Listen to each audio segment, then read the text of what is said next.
इस वीडियो में हम डिस्कस करेंगे क्लास 11th केमिस्ट्री का चैप्टर नंबर 6 ऊष्मागतिकी। ऊष्मागतिकी चैप्टर के इस एक्सरसाइज का हल हम इस वीडियो में करने वाले हैं। ये एनसीईआरटी की बुक है हमारे पास, एनसीईआरटी केमिस्ट्री क्लास 11th, और इसका क्वेश्चन नंबर 1 है जो बहुविकल्प टाइप का है। पहला क्वेश्चन है, ऊष्मागतिकी अवस्था फलन एक राशि है।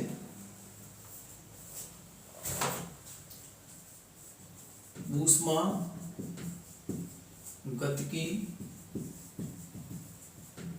अवस्था फलन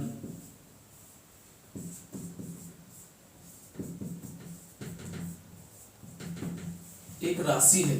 ठीक है, ये आपका क्वेश्चन नंबर 1 है जो एमसीक्यू टाइप का बहुविकल्प प्रश्न है। इसके 4 ऑप्शंस दिए हुए हैं। तो पहला इसका विकल्प है जो ऊष्मा परिवर्तनों के लिए प्रयुक्त होता है, दूसरा है जिसका मान पथ पर निर्भर नहीं करता, और तीसरा इसका विकल्प है जो दाब आयतन कार्य की गणना करने में प्रयुक्त होती है, और चौथा है जिसका मान केवल ताप पर निर्भर करता है। तो आपने इस ऊष्मागतिकी वाले चैप्टर में आपने इसकी थ्योरी आपने डिटेल में हमने आपको पढ़ाई है। तो उसमें ये बताया था आंतरिक ऊर्जा भी एक अवस्था फलन होती है। आंतरिक ऊर्जा मतलब आंतरिक ऊर्जा में परिवर्तन जो ये होता है, ठीक है, जिसे हम E2 माइनस E1 लिखते हैं। ये एक अवस्था फलन है जो पदार्थ की अंतिम और प्रारंभिक अवस्था पर निर्भर करता है। ऐसे ही एंट्रोपी परिवर्तन भी एक अवस्था फलन है, जिसे S2 माइनस S1 आप लिख सकते हैं। S2 का मतलब ये निकाय की अंतिम एंट्रोपी है और ये निकाय की प्रारंभिक एंट्रोपी है। तो निकाय की ये अंतिम अवस्था हो गई, ये प्रारंभिक अवस्था हो गई। तो एंट्रोपी भी एक अवस्था फलन है और आंतरिक ऊर्जा भी एक अवस्था फलन है, और निकाय की एंथैल्पी भी अवस्था फलन होती है। अवस्था फलन का मतलब होता है जब निकाय पदार्थ की अवस्था पर निर्भर करती हो, मतलब पदार्थ की प्रारंभिक और अंतिम अवस्था पर निर्भर करती हो, उसे अवस्था फलन कहते हैं। लेकिन ऊष्मागतिकी कभी भी निकाय के पथ पर निर्भर नहीं करती है। तो इसका जो राइट आंसर है ये ऑप्शन नंबर 2 है इसका, जिसका मान पथ पर निर्भर नहीं करता है। ठीक है, इस क्वेश्चन का विकल्प नंबर 2 ठीक है, जिसका मान पथ पर निर्भर नहीं करता है। ठीक है, यह आपका क्वेश्चन नंबर 1 था। ऊष्मागतिकी अवस्था फलन एक राशि है, जिसका आंसर था जिसका मान पथ पर निर्भर नहीं करता है। ठीक है, अवस्था फलन का मतलब ये होता है जो निकाय की अवस्था पर निर्भर करता है। अब हम चलते हैं इसके क्वेश्चन नंबर 2 पे। क्वेश्चन नंबर 2 है, एक परिक्रम के रुद्धोष्म परिस्थितियों में होने के लिए। क्वेश्चन नंबर 2 है, एक परिक्रम के रुद्धोष्म परिस्थितियों में होने के लिए।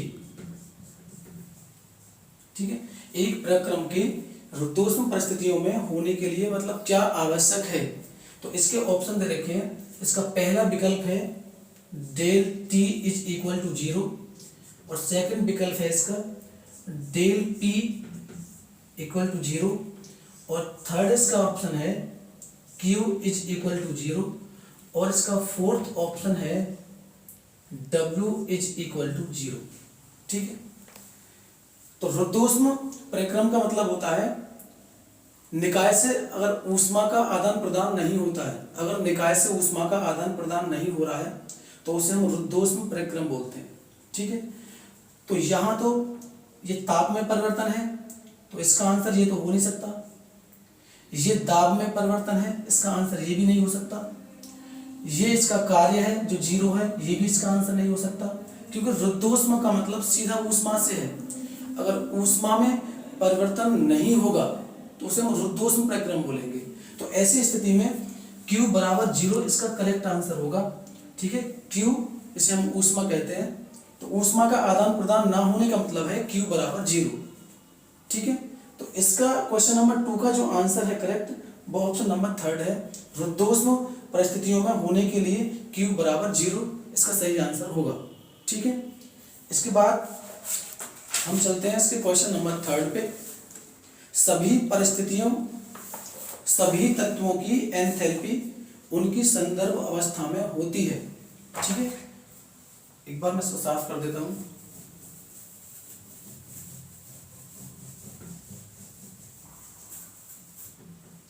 सभी तत्वों की एंथैल्पी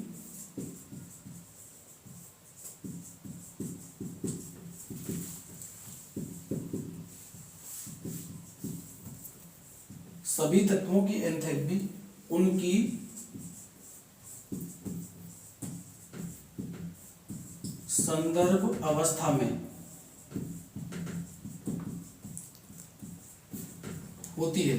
ठीक है, और ऑप्शन दिए गए हैं आपको इकाई, और दूसरा ऑप्शन है इसका शून्य, और तीसरा ऑप्शन है इसका 0 से छोटा मतलब, और चौथा ऑप्शन है इसका सभी तत्वों के लिए भिन्न होती है।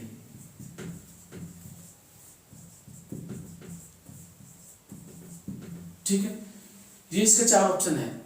क्वेश्चन आपका सभी तत्वों की एंथैल्पी उनकी संदर्भ अवस्था में होती है। अब यह संदर्भ अवस्था का मतलब होता है, इसकी संदर्भ अवस्था का मतलब होता है मानक अवस्था। संदर्भ अवस्था का मतलब होता है मानक अवस्था, और मानक अवस्था का मतलब होता है कि वहां ताप होना चाहिए 25 डिग्री सेल्सियस या फिर 298 केल्विन। ठीक है, ये मानक अवस्था पे जो टेम्परेचर होता है वो रूम टेम्परेचर उसको मानते हैं, जिसका 25 डिग्री सेल्सियस होता है, या फिर केल्विन में हम अगर मेजर करेंगे तो 298 केल्विन होता है।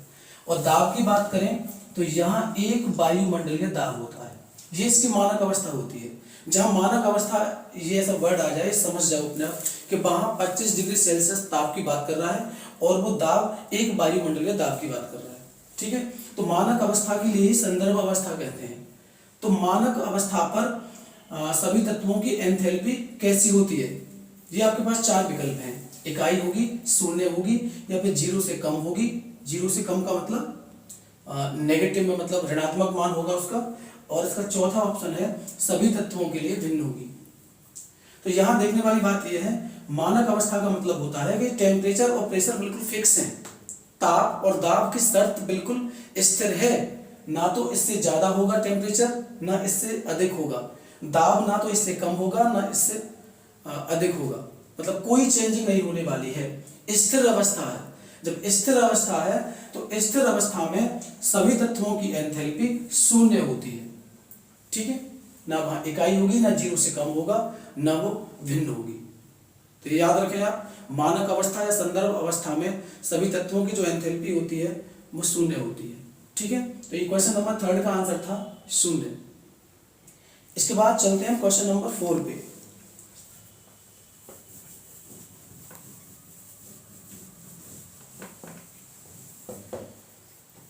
क्वेश्चन नंबर 4 है मैथेन के दहन के लिए, मैथेन CH4 के दहन के लिए, मैथेन के दहन के लिए डेल यू नॉट का मान दिया है -x किलोजूल पर मोल, किलोजूल पर मोल। ठीक है, मीथेन गैस का दहन हुआ है तो उसके लिए जो आंतरिक ऊर्जा में, जो मानक आंतरिक ऊर्जा में परिवर्तन है, ठीक है, ये नॉट क्या शो करता है, मानक अवस्था। तो मानक अवस्था पर उसकी आंतरिक ऊर्जा में जो परिवर्तन है वो -x किलोजूल पर मोल है। ठीक है, तो इसके लिए डेल एच नॉट का मान पूछा है, डेल एच नॉट इसका मान पूछा गया है। ठीक है, और विकल्प आपके पास क्या है, विकल्प में यहां पे लिख रहा हूं। पहला विकल्प है इसका डेल एच नॉट बराबर होगा डेल यू नॉट के, और दूसरा विकल्प है आपका डेल एच नॉट बड़ा होगा डेल यू नॉट के, और तीसरा विकल्प है आपका डेल एच नॉट छोटा होगा डेल यू नॉट के, और चौथा ऑप्शन है इसका डेल एच नॉट बराबर होगा 0 के। ठीक है, एक बार मैं रिपीट कर रहा हूँ, क्वेश्चन को दोबारा समझें।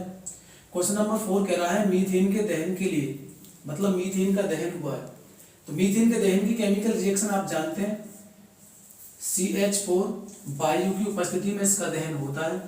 ठीक है, तो यहाँ कार्बन डाइऑक्साइड और H2O इनका फॉर्मेशन होता है।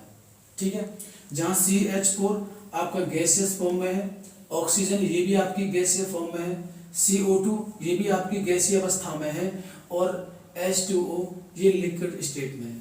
ठीक है, द्रव अवस्था में है। यहाँ से बैलेंस करेंगे आप इसको, तो यहाँ CH4 है तो यहाँ आप 2 लगा दोगे। ठीक है, तो वहाँ यहाँ भी आप 2 लगाओगे, तब जाके ये रिएक्शन आपकी बैलेंस हो जाएगी। कार्बन यहाँ 1 है तो वहाँ भी 1 है, H यहाँ पे 4 है तो वहाँ भी 4 है, ऑक्सीजन यहाँ पे कितने हैं 4 हैं, तो वहाँ भी ऑक्सीजन 4 है। ये कंप्लीट एक बैलेंस केमिकल रिएक्शन है मीथेन का जब दहन होता है। ठीक है, जहाँ ये तीनों गैसीय अवस्था में होते हैं, लेकिन जो पानी निकलता है वो द्रव अवस्था में निकलता है। यहाँ से इसके दहन के बाद इसकी जो मानक अवस्था पर इसकी आंतरिक ऊर्जा में जो परिवर्तन हुआ है वो -x किलो जूल पर मोल है। तो वहां से डेल एच नॉट का मान पूछा है, मतलब मानक अवस्था पर एंथैल्पी परिवर्तन का मान पूछा गया है। तो आपने पढ़ा है डेल एच नॉट बराबर del U naught plus del N R T. ये आपने एंथैल्पी मतलब मानक अवस्था पर एंथैल्पी परिवर्तन की ये समीकरण आपने इस चैप्टर में पढ़ी है। डेल एच नॉट ये हमको निकालना है, डेल यू नॉट ये आपको दिया है, तो यहाँ इसकी वैल्यू आप रख दो -x। ठीक है, डेल एन का मतलब क्या होता है, डेल एन का मतलब होता है मोलों की संख्या में परिवर्तन। तो मोलों की संख्या में परिवर्तन का मतलब है यहाँ मोल लिखेंगे आप उत्पाद के जो गैसीय अवस्था में होंगे, और यहाँ मोल लिखोगे आप अभिकारक के। ठीक है, अभिकारक के जो गैसीय अवस्था वाले हैं। तो यहाँ से उत्पाद के जो मोल हैं, यहाँ से तो उत्पाद आपके पास 2 पदार्थ आपके पास हैं उत्पाद में, एक द्रव अवस्था में और एक गैसीय अवस्था में, लेकिन यहाँ आपको सिर्फ गैसीय अवस्था वाला यहाँ पे लिखना है। तो यहाँ CO2 के 1 मोल है, हमने 1 लिख दिया यहाँ पे, और यहाँ पे N का मतलब मोल अभिकारक के मोल कितने हैं यहाँ पे, तो देखें आप दोनों के दोनों ही गैसीय अवस्था में है।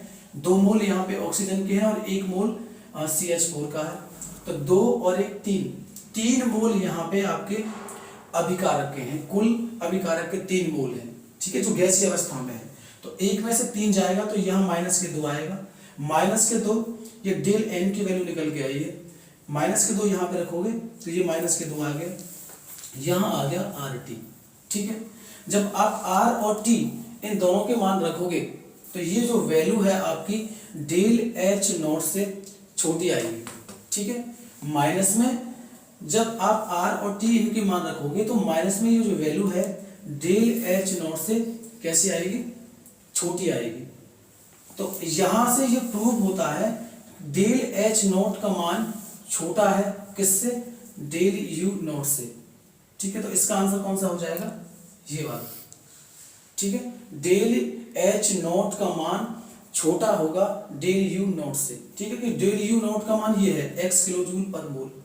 अब यहाँ पे अगर हम R और T का मान रखोगे और ये वैल्यू जब आप सॉल्व करोगे तो ये माइनस में आएगी, तो माइनस में आने का मतलब है कि ये वैल्यू डेल यू नॉट से छोटी आएगी। तो यही आपका सही आंसर है, डेल एच नॉट छोटा होगा डेल यू नॉट से। ठीक है, तो क्वेश्चन नंबर 4 का आंसर ये 3rd ऑप्शन था। इसके बाद हम बात करते हैं क्वेश्चन नंबर 5 की।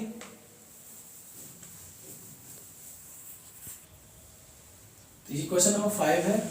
ठीक है, मीथेन ग्रेफाइट एवं डाई हाइड्रोजन के लिए 298 केल्विन पर दहन एंथैल्पी के मान क्रम से -890.3 किलो जूल पर मोल और -393.5 किलो जूल पर मोल और -285.8 किलो जूल पर मोल है।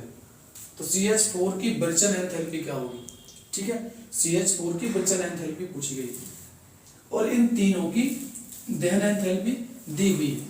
तो इनकी दहन एंथैल्पी की जो रासायनिक समीकरण होती है वो हम बना लेते हैं। तो सबसे पहले बनाएंगे मीथेन की दहन एंथैल्पी। तो मीथेन आपके पास ये होता है CH4, ऑक्सीजन से इसकी रिएक्शन होती है, ठीक है, जब इसे जलाते हैं तो ऑक्सीजन की उपस्थिति में ये जलता है। यहाँ से कार्बन डाइऑक्साइड और H2O ये उत्पाद बनते हैं। इसे बैलेंस करेंगे तो आप यहाँ पे दो लगा दोगे और यहाँ भी आप 2 लगा दोगे, तो ऐसे करके ये रिएक्शन अब बैलेंस है, ठीक है। तो इसकी जो दहन एंथैल्पी दे रखी है डेल CH ऐसे हम लिख सकते हैं, तो ये दे रखी है -890.3 किलो जूल पर मोल, ठीक है, ये दे रखा है। तो इसको समीकरण 1 मान लेंगे आप, ये समीकरण 1 है। ऐसे ही आप ग्रेफाइट के लिए करेंगे। ग्रेफाइट मतलब कार्बन, इसका दहन होगा तो यहाँ से कार्बन डाइऑक्साइड गैस का फॉर्मेशन होता है, कार्बन डाइऑक्साइड गैस बनती है, ठीक है। तो यहाँ से जो दहन एंथैल्पी होगी इसकी डेल CH बराबर, और ये दे रखी है आपकी ये वाली -393.5 किलो जूल पर मोल, ठीक है, ये दे रखी है। इसके बाद फिर आप डाइहाइड्रोजन मतलब H2 की दहन एंथैल्पी की रासायनिक समीकरण बनाएंगे। तो यहाँ होगा H2, इसको नाम दे देंगे आप, ये समीकरण 2 है। तो H2 का जब दहन होगा तो यहाँ हाफ मॉलिक्यूल हो गया मतलब ऑक्सीजन का, तो यहाँ ठीक है पानी बनेगा, H2O बनेगा, H2O का 1 मोल बनेगा। तो इसकी भी दहन एंथैल्पी दे रखी है, वो है -285.8 किलो जूल पर मोल, और ये आपका समीकरण 3 हो गया, ठीक है। और हमसे पूछा क्या गया है, हमसे पूछा गया है मीथेन की विरचन एंथैल्पी क्या होगी।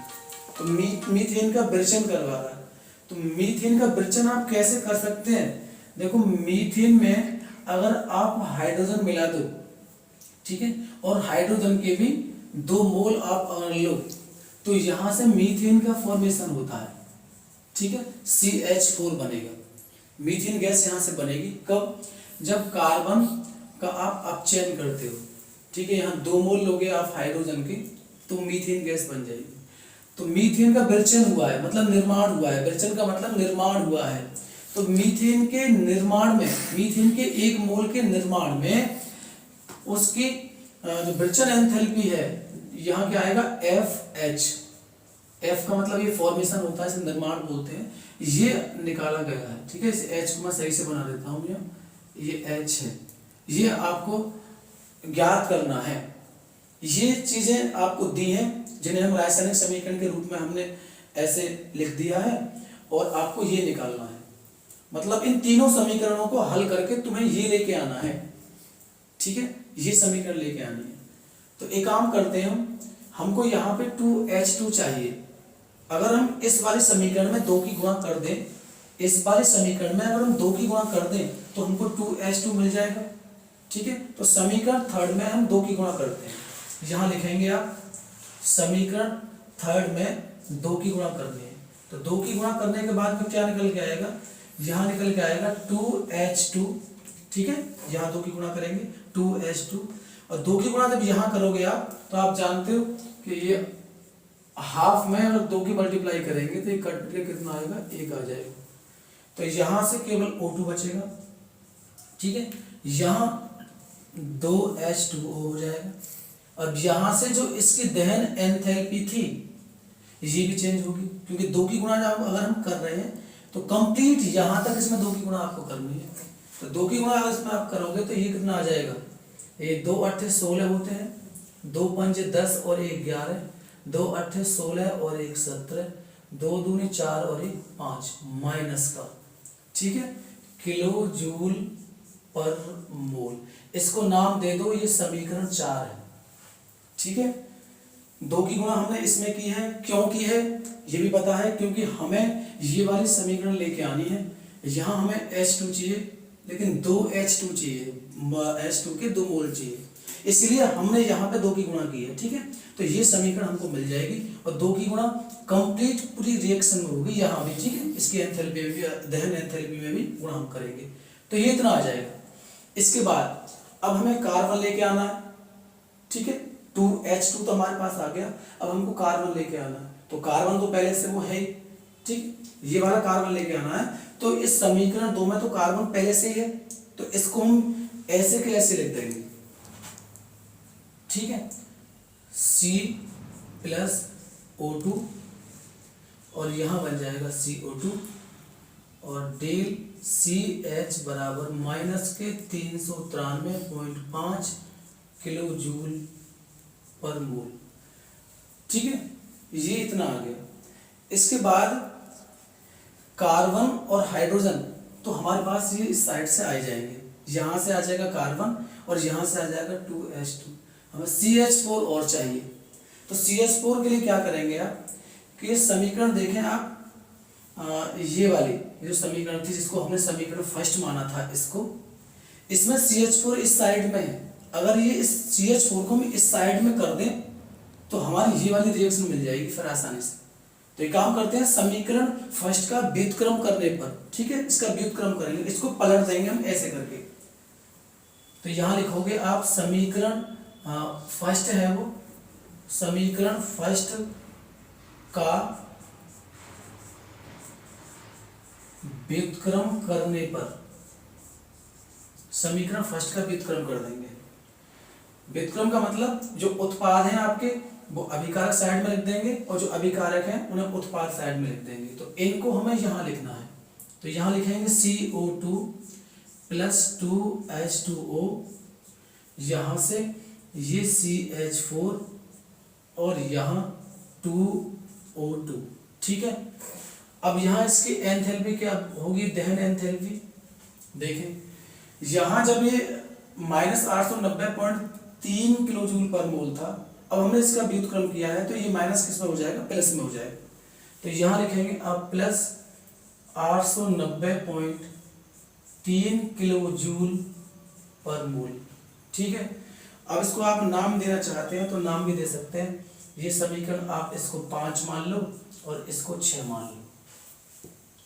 ठीक है, ऐसे आप कर सकते हैं। अब क्या करेंगे, समीकरण ये 4, 5 और 6 इनको जोड़ना है एक साथ, इनको आप जोड़ दो। जब जोड़ेंगे तो आपको ये वाली समीकरण मिलेगी। ठीक है, तो हम जोड़ के देखते हैं। यहाँ 2H2 आएगा। ठीक है, ये वाला O2 है और एक ये वाला O2 है, तो यहाँ क्या लिखोगे आप 2O2, इस वाले O2 को इस वाले O2 के साथ जोड़ेंगे तो 2O2 हो जाएगा। तो ये वाला 2O2 इस वाले 2O2 से कट जाएगा। ठीक है, तो यहाँ तो केवल 2H2 बचा, यहाँ से ये कार्बन बचा। ठीक है, अब ये वाला CO2 इस वाले CO2 से कट जाएगा, ये वाला 2H2O इस 2H2 से कट जाएगा। ठीक है, अब यहाँ क्या बचा, ये CH4 बचा, CH4। देखो, जिस समीकरण को हम प्राप्त करना चाहते थे वही समीकरण निकल के आ गई। ठीक है, हमें ये वाली रासायनिक समीकरण प्राप्त करनी थी और हमने इन तीनों समीकरणों को हल करने के बाद इस समीकरण को प्राप्त किया है। अब हमने इनको जोड़ा है, ऐसे ही आपको ये काम करना है फिर। ठीक है, इनको ऐड करना है, तो -571.6 है और ये -393.5 है और ये +890.3 है। जब आप इसको जोड़ोगे तो इसका जो आंसर आएगा 74 माइनस में आएगा। ठीक है, 74.8 ये वाला इसका आंसर है, -74.8 किलो जूल पर मोल। ठीक है, ये आएगा कहाँ से, जब आप इन तीनों को जोड़ोगे, ये माइनस का है, ये माइनस का है, इन दोनों को आप जोड़ोगे। ठीक है, और जोड़ने के बाद में इसमें से हम इसे घटा देंगे, इन दोनों के योगफल को इसमें से घटा देंगे, तो आंसर कितना आना, -74.8 किलो जूल पर मोल आएगा। ठीक है, एक बार मैं रिपीट कर देता हूँ। ये सवाल था आपका मीथेन, ग्रेफाइट और डाई हाइड्रोजन के लिए 298 केल्विन ताप पर दहन एंथैल्पी के मान ये दिए हुए थे, ठीक है। उसके बाद CH4 की विचलन एंथैल्पी क्या होगी, ये आपका सवाल था। इसके बाद हमने क्या काम करा, जो मीथेन, ग्रेफाइट और डाई हाइड्रोजन की दहन एंथैल्पी दी हुई है, इनकी रासायनिक समीकरण हमने बनाई। तो मीथेन की दहन एंथैल्पी की रासायनिक समीकरण ये बनेगी, ठीक है। CH4 ऑक्सीजन के साथ इसकी रिएक्शन होगी, क्योंकि दहन कर रहे हैं तो वायु की उपस्थिति होगी, ठीक है। तो उसके बाद कार्बन डाइऑक्साइड और 2H2 बनता है। ये एंथैल्पी यहाँ से इसकी दहन एंथैल्पी इतनी है, इस सवाल में दिया हुआ है, हमने यहाँ पर रख दिया।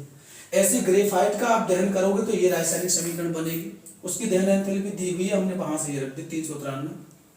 उसके बाद फिर डाई हाइड्रोजन मतलब H2 का दहन करना है, तो यहाँ हाफ मॉलिक्यूल आएगा, मतलब आधा अणु आएगा ऑक्सीजन गैस का, तो यहाँ इसका H2O बनेगा और दहन एंथैल्पी इसकी ये दे रखी है।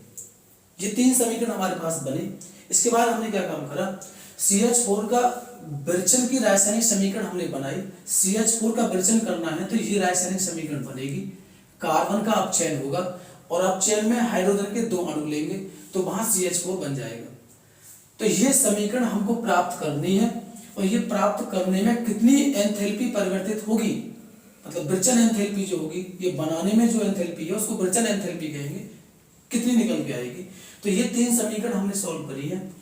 पहली समीकरण हमारी ये थी और दूसरी ये है और तीसरी वाली समीकरण ये है। हमें यहाँ पे H2 लेके आना है, तो हमने क्या काम किया है, इस तीसरी वाली समीकरण में 2 से गुणा की है ताकि 2H2 बन जाए ये वाला। तो हमने 2 की गुणा की, 2 की गुणा करने के बाद में ये समीकरण बनेगी, ठीक है। और 2 की गुणा इसके साथ साथ इसमें भी होनी है, इसकी दहन एंथैल्पी में भी, तो ये निकल के आएगा। उसके बाद हमें एक, ठीक है, तो यहाँ ये 3 समीकरण हमने बना ली, इसमें हमने 2 की गुणा कर दी। ये गुणा करने के बाद हमें यहाँ पे कार्बन चाहिए, तो कार्बन हमको समीकरण 2 में मिला है, तो इसमें तो हमें कोई छेड़छाड़ करनी नहीं है, ऐसा का ऐसे हमने लिख दिया है, क्योंकि हमें कार्बन 1 ही चाहिए, तो उसका 1 भी मिला है। उसके बाद हमें इस साइड में CH4 चाहिए, तो CH4 हमारे पास समीकरण फर्स्ट में है जो इस साइड में है, लेकिन हमें चाहिए उस साइड में, तो हमने इस वाले समीकरण का व्युत्क्रम कर लिया, मतलब इस समीकरण को पलट दिया। तो हमने यहाँ लिखा है समीकरण 1 का व्युत्क्रम करने पर, तो CO2 और 2H2 इस साइड लिख दिए हैं हमने, और CH4 और 2O2 हमने इस साइड लिख दिए, ठीक है। एंथैल्पी इसकी यहाँ पे माइनस में थी, हमने वहां प्लस में लिख दी है, ठीक है। व्युत्क्रम का मतलब ये भी चेंज हो जाएगा। ये होने के बाद में हमने इन तीनों समीकरणों को ऊपर जोड़ दिया है एक साथ, तो जो एक जैसे मॉलिक्यूल, जो एक जैसे अणु एक साइड में होते हैं, ठीक है, तो वो तो जुड़ जाते हैं, और अगर विपरीत दिशा में है तो वो फिर कट जाते हैं, मतलब घट जाते हैं। तो यहाँ पे 2H2 था, ये हमने यहाँ पे ऐसे ही नोट कर दिया है। कार्बन यहाँ पे था, कार्बन हमने यहाँ पे लिख लिया है।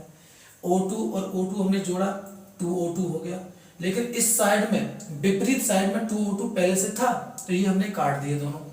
इसके बाद यहाँ 2H2O है, तो यहाँ भी 2H2O है, ये कट जाएगा। मैंने कहा ना, जो विपरीत एक जैसे अणु अगर विपरीत दिशा में है तो कट जाते हैं, और अगर एक ही साइड में है तो वो जुड़ जाते हैं। यहाँ CO2 यहाँ पे और यहाँ CO2 इस साइड में, तो ये कट गया। तो ये सब सॉल्व करने के बाद में ये समीकरण हमको प्राप्त होती है। ऐसे ही हमने इनको जोड़ना है। जब इन दोनों को जोड़ोगे, जोड़ने के बाद में इसका माइनस में आंसर आना है, और इसमें से इसे घटा दोगे तो उत्तर आपका आएगा -74.8 किलो जूल पर मोल, ठीक है। तो आशा है इस वीडियो में आपको ये सवाल समझ में आए होंगे जरूर। इस एक्सरसाइज के पहले 5 क्वेश्चन थे, और 5 क्वेश्चन का सॉल्यूशन हमने आपको इस वीडियो में दिया है, ठीक है। वीडियो अगर आपको पसंद आती है तो आप लाइक कर सकते हैं और चैनल को सब्सक्राइब कर सकते हैं। अगर आगे को ऐसी ही अच्छी वीडियो आपको देखनी है तो सब्सक्राइब जरूर करें।